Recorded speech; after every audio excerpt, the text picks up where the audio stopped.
Hi, it's Amy, your Mac mentor here with another tech tip. Do you ever feel like you're getting way too many notifications on your phone and it's dinging and bugging you all day long?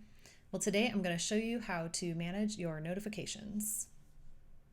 If you want to control the number of notifications you're receiving on your phone or your iPad, I'm going to show you how to manage those notifications.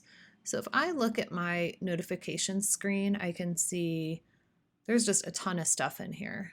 I'm getting emails from news and places that I go shopping and sports and weather updates and all this stuff.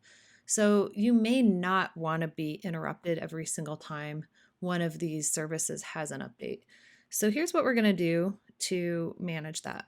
First, we're going to settings,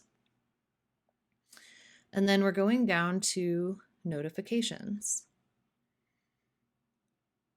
Now, unfortunately, you do have to manage every single app individually. And for each of these individual notifications, you can see where mine say, like, for example, the first one is 1Password and it says off below there.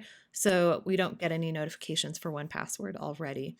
Now, on the rest of them, when you install an application, it usually asks you right at the beginning, do you want to receive notifications? And if you say yes or allow, then you will, by default, get all of these things. So see under the 3D home, we have banners, sounds, and badges. There's 3 different types of notifications.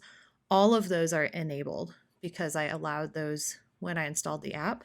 So in order to turn that off, let's say I do want to receive some of the notifications, but not everything.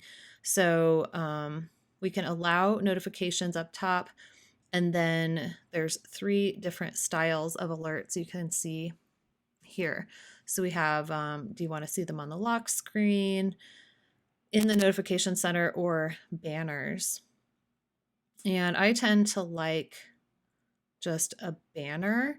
And where it says banner style, we have temporary. So it just shows up for a little while and then it disappears.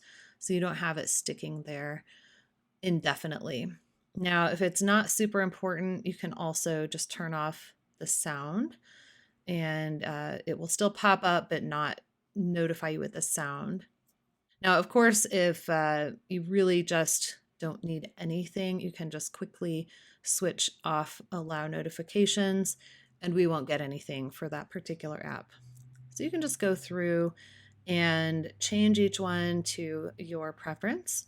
And then if you feel like you're not getting notifications when you should be, go back in there and make sure to maybe just do a temporary banner or something so you can see it, but it's not interrupting your workflow or disturbing you during the middle of the day.